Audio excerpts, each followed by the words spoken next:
Thank you for tuning in to the World Builders Anvil, episode 284. How world builders can figure out which religion is correct. Tune in and find out. Don't know where to start building your fantasy world? Do you need more? Does it make sense? Forget any worries and become a crafter of imagination. This is the place where we will prime your mind. Now, it's time to heat up the forge. Break out the mithril ingots and hammer. Welcome to the World Builders Anvil. I'm Jeffrey W. Ingram. And I'm Michael Miller. Let's sup from the muck of Java and build. Welcome back. Yes. Clever statement here. My name is Jeffrey W. Ingram. And faithfully yours, I am Michael Miller. Sorry, I've gone one episode beyond my wit, so we are one episode beyond your wit, is that what you said? Apparently. Okay. Today I want to talk a little bit about religion. I know, a theme a lot of times in a lot of fantasy is monotheism comes up a lot because obviously in the Western world that's become kind of important, or in the world in general. And so one of the things that comes up a lot, in talking to world builders, which I do a lot, is religion. And usually people come up with a variation of monotheism, or they look towards polytheism, because those are well known in the Western world, and most of the people I'm talking to are from the Western world, so those seem logical. Sometimes when people are reactive against those, they kind of go towards shamanism. You see a drab of that in Western fantasy, but not much. And so I want to take a little bit of a moment to talk about early religion, sort of my ideas of why they form, and then kind of go into sort of what Wikipedia says is sort of the base forms of religion. That way, when you're developing religions, you're not stuck into the mold where it has to be this monotheistic as we know it.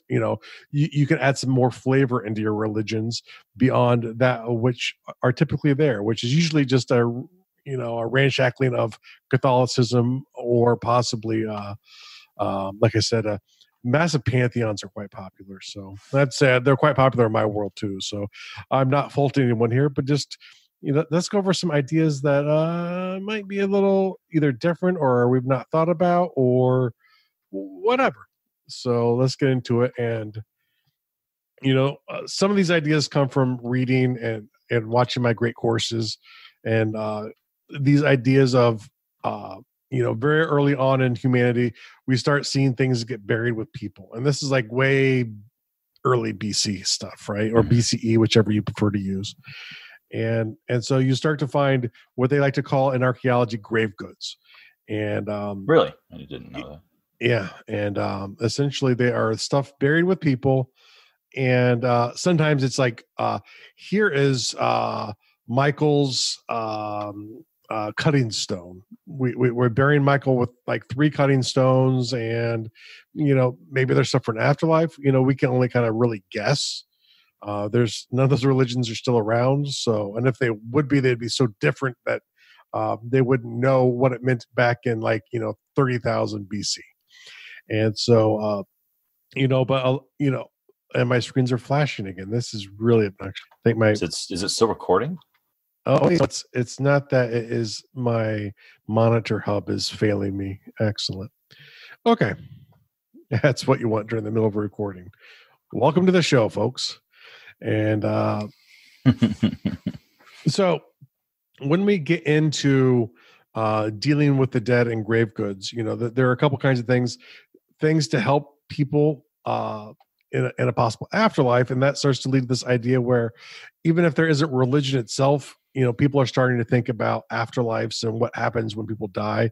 It's, a very common theme in early hunter-gatherers. You have too much of a famine in the areas that you typically are hunting and gathering in, and you move into the next area and there's more of an issue there. Long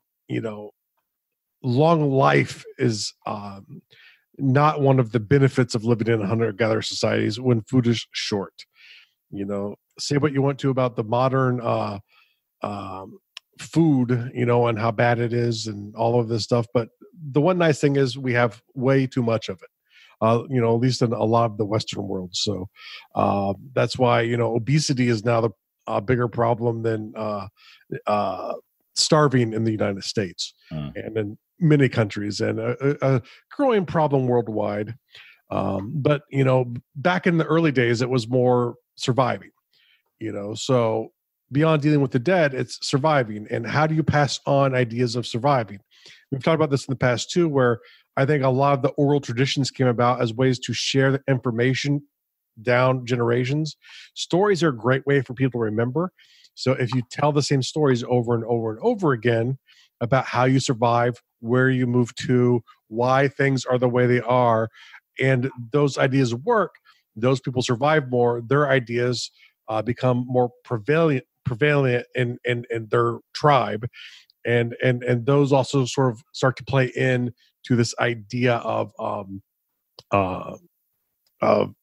survival. So you're dealing with your dead, you're trying to survive and understand the world too. Like those big clouds at the mountains. What do those mean? Do we go towards those? Do we flee from those? What happens? And a lot of it will be based off the local geography. If you're in an open plains area that gets a lot of flooding, like say Mesopotamia. Where when you have a lot of storms up north in the mountains, that water comes down and floods out fields and people starve. And that's obviously getting a little bit later when you start to have fields. But when you're moving towards a flooding zone, it might slow down your progression to get to the more abundant areas where you need to get to eat food. And then the third thing is, because of these things, a great way to remember things beyond stories are symbols. So you can create symbols, one, maybe even initially just to mark paths, like this is the way to rain.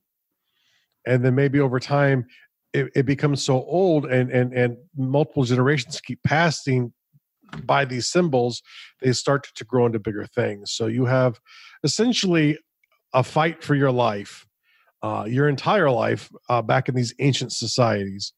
And over time, you start to have these symbols that reoccur, that show up over and over again along the paths that you follow. You have these stories that are passed down multiple generations, and you start dealing with the dead. And when you have a little bit extra, you maybe give a little extra to the people who are dying. But it starts to coalesce around this idea of what we like to call religion.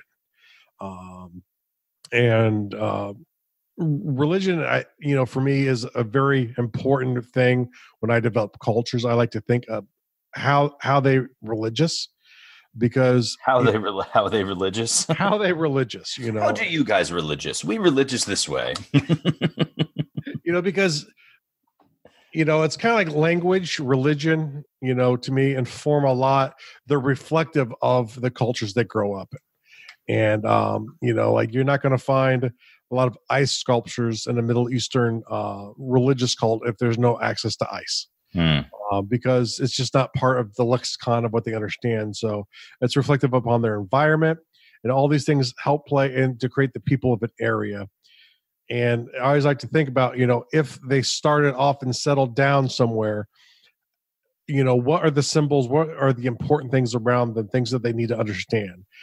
One of the big reasons I think thunder gods were so big in Indo-Europeans was because they started in the central steppes of Asia, which everyone seems to have started there. I don't know how, but they started in the central plains of Asia. So when you get into an area away from oceans that help moderate the air temperature, you get big raging storms that will rip through. And so hearing thunder is indicative that something's coming probably very quickly towards you. And if you're in an area with a lot of energy, it's something that you need to explain to understand, so you know how to react to it, so you can survive to get that next deer or mammoth or whatever you're hunting. So any thoughts of you on that? Not really. I'm just kind of absorbing what you're laying down right this second. Okay. So now there are certain basic types of religions, and there are many multiple ways. I'll put a link in here. I like this one that I found in Wikipedia on the history of religion. And I'll put a link into the show notes for episode 284. If you go check it out, you can get to the link on Wikipedia really easily. Okay, first off, these are all very basic stuff, but shamanism sort of is the first kind of thing that grew out of prehistoric religion. And the idea is you have shamans who can speak to spirits. Spirits can lie within things. It's a separate meta entity. And you could argue it's maybe they lead to gods. Maybe they don't, but typically it's like a very small localized focus. Like you maybe have, a spirit of the stream. You maybe have a spirit of the rock.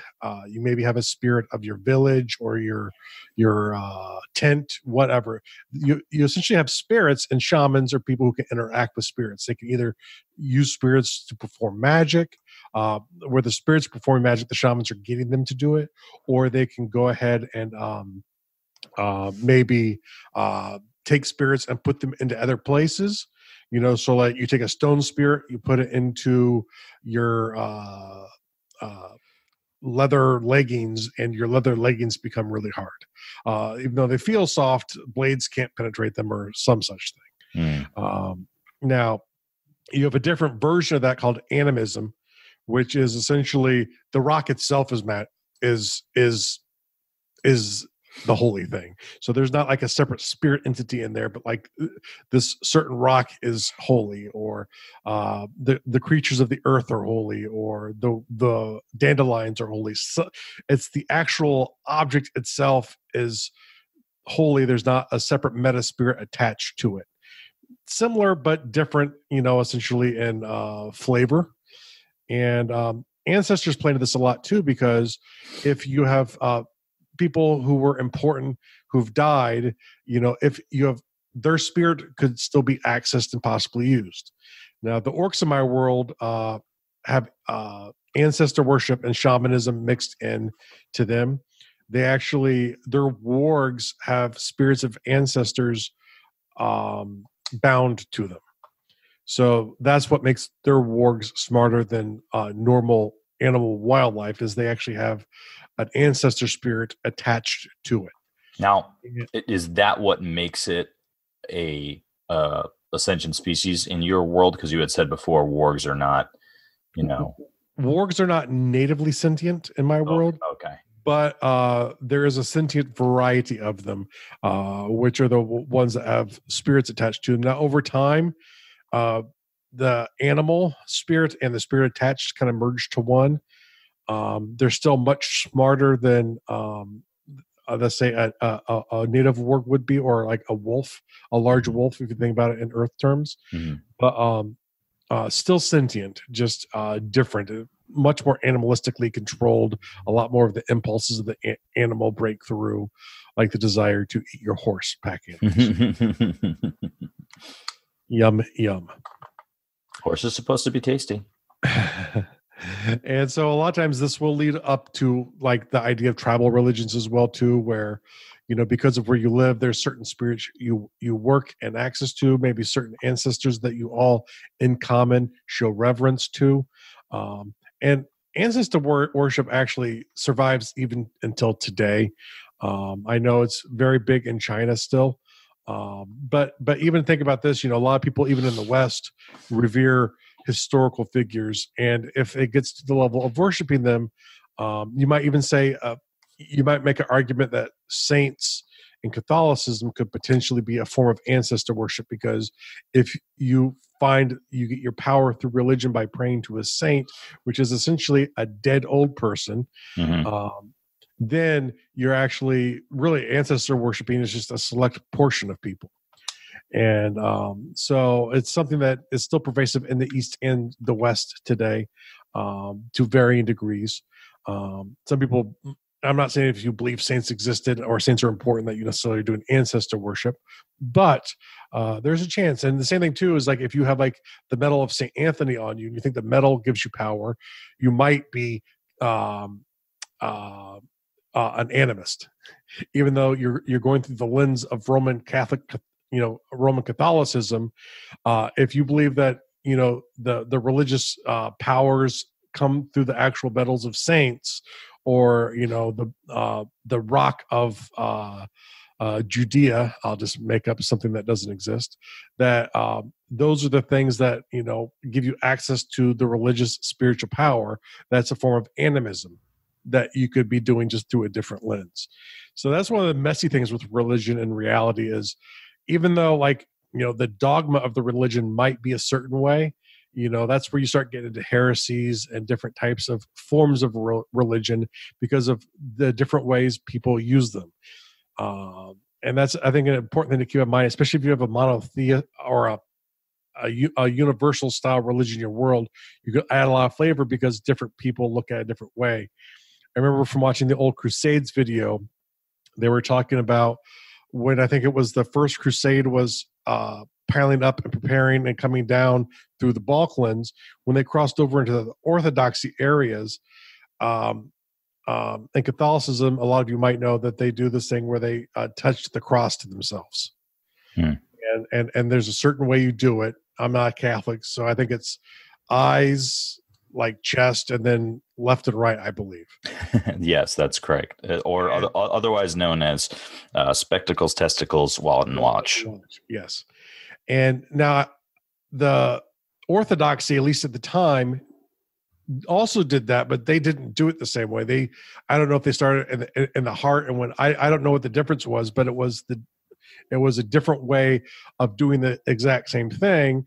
But when a lot of the Crusaders were coming down, this barbarian horde from the north, and they were meeting these people who were doing it essentially in their mind backwards, they were obviously under the influence of Satan and had to be destroyed. And so now we're through talking a little bit about how you can get variations by having different peoples, correctly or incorrectly take advantage of a religion using these ancient practices. And a lot of times, especially in areas that are very historic and the culture group identifies back a long way, ways that they,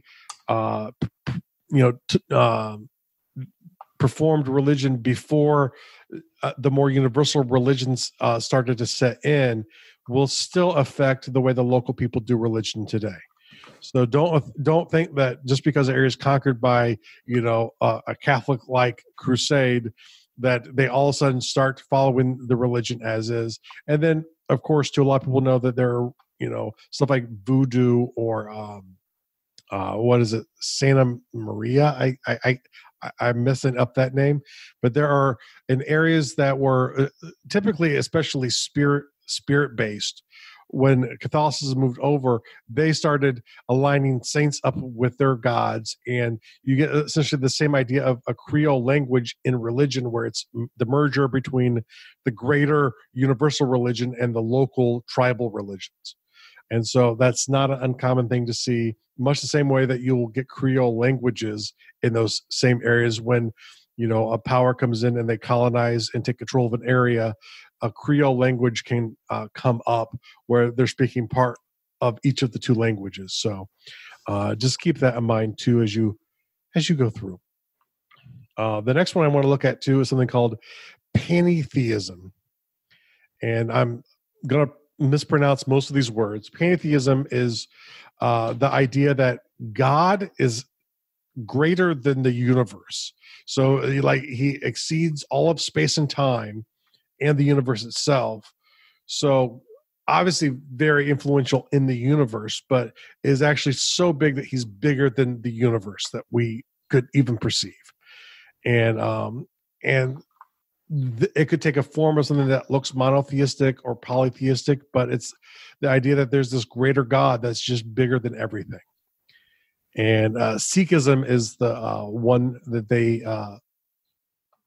go to in the article. But really the idea is, when something is bigger than the entire universe, this could lead to very strong and aggressive militant factions. And the idea that no matter what happens on this universe, you will not capitulate.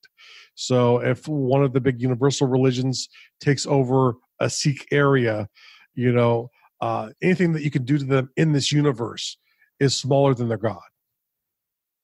So good luck getting them to agree with you, on your religion, because their religion's bigger than this universe. You can control the whole universe. You're still smaller than their God. So that's another interesting flavor. And where is I closed my file here. Let me just go in here.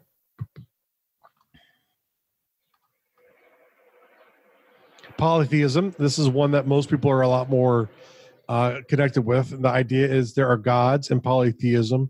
Some are sort of universal level gods, like your Zeuses and stuff like that. Others are local gods. And you might have both types of gods in religions. The Romans were famous for this. When they would conquer a new area, they would kind of go through the local pantheon to see, one, are there any new gods that they've missed that they need to incorporate in as their empire grows to not offend the gods, so that their empire can continue to exist. And sometimes they'll go, well, that god's really this god, and this god is that god, but this is a new god. We don't really have a god for this, so we're going to take this and throw them into our pantheon. So the pantheon could be accepting or possibly rejecting of exterior gods, or sometimes they're very localized. And one of the theories I read on the Celts was there was no real chief god. The chief god was always the god of the area. So the god of the area was the chief god, but then they had other gods that were sort of pervasive over different Celtic lands. This is back when Celts were in Europe and Asia and all over the British Isles. So it's also kind of hard to know what's realistic since they didn't really write stuff down. But that's kind of the way I like to think about it, is some gods are local and their power is attached to an area. So if you leave that area, it's kind of like, running from the law. If you really make your god mad and he's a local god, you can escape his wrath by just leaving his area, which is something that might make for interesting storytelling, especially in a game world where gods are real. Is, if you've upset the god of your region, how do you atone for that? The next one, very briefly, we'll go over is monotheism. What's that? What's that? Yes. If, anyone familiar with the Abrahamic religions, specifically, monotheism or Zoroastrianism gets thrown in here, but I'd argue that's probably not accurate. They're probably a dualist, but just because I don't know. These can all be argued, but the idea is there's one true God, and even if there are other gods, they're weaker, sucky gods, and your God is at least the one most powerful God, if not the only actual God that exists. Then you have another religion called Monism, which is completely different, and it really is. But it's the idea where essentially everything is one thing. And what is that one thing?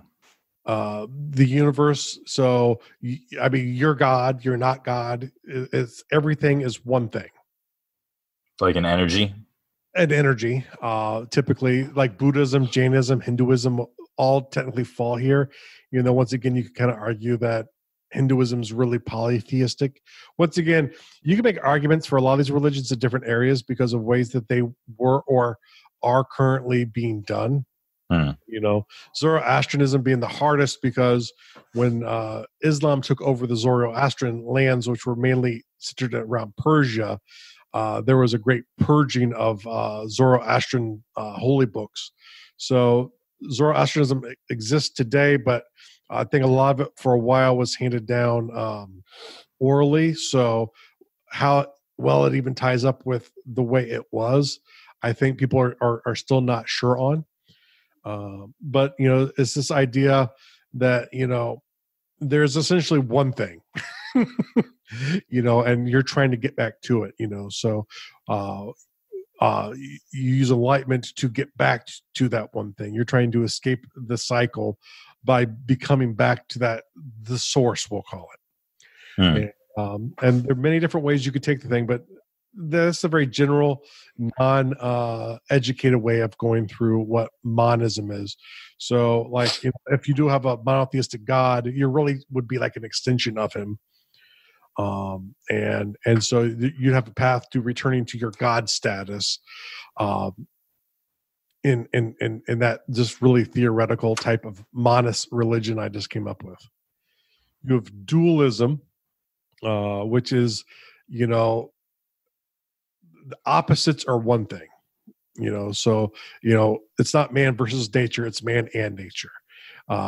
It's, this is where I get to Zoroastrianism being light and darkness, good and evil is one entity. So God and the devil would be one being if you kind of looked at like Christianity through a dualist idea. Gnosticism was the traditional form of this, which was completely turned into a heretical work or heretical religion backed by the Christians in blah blah blah AD. I there's only one sin in Gnosticism, which is always interesting, which I always found interesting, which is the only sin is ignorance. So you can learn and you can grow from the world, because but it's understanding the duality of nature of the universe, which is kind of where you get to your religion. I don't want to go too deep into Gnosticism or dualism because I'm not really that big, but I don't think that they were also super worried about gods. They were Christian and not, Christians would not have considered them Christian, and they didn't at the time. So, but there's actually a divine spark in Gnosticism that is in everything. And so, and knowledge kind of leads you to being able to utilize the divine spark, your gnosis. And I'm sure I've just horribly repeated that. So if you're a history professor, please make sure to make fun of me and correct me. Yeah, hit us up in the comments. Or rather, hit Jeff up. Make fun of Jeff. He always throws me under the bus. We should throw him under the bus. Right. Yeah. And one last thing for you to do some research on to get more flavor are these new religions that have popped up. Most of them have popped up, probably in the last couple centuries, but Mormonism, Scientology, the Wicca, the modern pagans, as they like to call themselves, there are a ton listed here. They're all typically much more universal than even like Catholicism or the monotheistic religions are. I don't really know how to classify them except to say that they're really new. So a lot of newer ideas from humanity sort of filter into them because they're trying to explain newer stuff. So once again, which one of these are right? None of them. They're all wrong. So to answer that question for the people who've been here, they're all wrong. I would argue if there's a religion, we're not capable of understanding a greater cosmic good at this point. So if you've never seen it, do yourself a favor. We watched it just before we started recording this episode. Go look up Even Steven Christianity versus Islam for a laugh about finding commonality in religious perspectives. 284 too. So it'll keep it all good here. So your world building task here is going to be shocking, but if go review the religions of your world, if they all have the same flavor, or if you're just all polytheistic or monotheistic, look to see how you can at least spice up those existing religions by having regional variants or break away from the traditional ideas of what we in the West think of as monotheism or polytheism, because really it's a fantasy world. You can kind of go however you want. So depending on the theme of the world, you might be kind of trapped into where you're at, but always add the flavors in. It's a good way to add in new areas, new threads for possible problems later on in your stories, which are important ways to propel new stories. And now for your real world task, Michael. Real world task. I came across something, and I got to give my wife credit. She's the one that showed it to me. Some motivational speaker that she follows, who's got a video series and everything. And she's like, I really like this video. You should check this out. I think you'd like it. And the whole video was just about deadlines. And deadlines is something that I used to use a whole lot. And I don't know, somewhere along the way, for some reason, I stopped using them. So I just wanted to point out that deadlines, you can give yourself a 10-minute deadline. You got to get something done, and you're like procrastinating, be like, okay, in the next 10 minutes, this task is going to be done by, it's 2:20 now, by 2:30, this task has to be done. And you get your butt in gear. And you can do the same thing on a daily basis, hour basis, minutes basis, weekly basis, monthly basis. But if you commit to a task, one of the big important parts of committing to a task is completion of that task. Not just I'm going to work on it, but completing it so that it's no longer needed to be worked on. And without a deadline, it's just an open-ended thing. Whereas if you commit to, oh gosh, I'm going to give myself a month. A month of time is a lot of time to do this. I should be able to do it in a month. Well, now you have to get little bit done, and you can break it down so that like you've got, you can break the task down and be like, okay, if it's a writing thing, you could be like, all right, well, I'm going to write like 5 paragraphs today, and I'm going to do that by 4 p.m. And that's it. That's your deadline. 4 p.m. You better have 5 paragraphs done. Okay. And then you can lay it out like X amount of writing a day or whatever. And then you're done with your that chapter by the end of the month or whatever deadline you set for yourself. So just start playing with deadlines. They can be small things like I got to get the laundry done. I'm going to commit to getting the laundry done within the next 2 hours. It could be that, or it could be something really big for your world building, and you can, but start applying deadlines and see where you get with it. Cause it's a surprisingly powerful technique that's so small and easy to employ. And I would say you can fail at deadlines. And the thing is, don't beat yourself up if you do. Go back and look to see, is there something you could have done differently? The best way to learn is from your failures. And recommit to a new deadline. And then recommit to a new deadline. So I guess what we're really trying to say is when you get around to it, start setting deadlines. Funny. All right. He's got jokes, ladies and gentlemen. Okay. Hopefully my start to 285 will have a bit more wit than my start to 284. It's been a tremendously crazy week for me. I'm approaching my birthday here. And happy birthday. So I'll be turning, I don't know how old I am. What year is this? You're like 49. Good God. I was jokingly going to say 50. I didn't realize you were actually that close to it. I am a year away, which means my sister is 50 because she's old.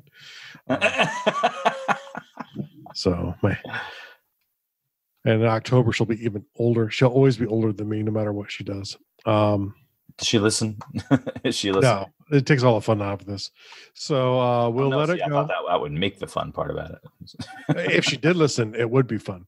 I enjoy it more when people hear me make fun of them. Okay, everyone have a great week, and we'll see you next time. Thank you so much for listening to the World Builders Anvil. We would love it if you would share the World Builders Anvil with 2 of your friends. And so would they.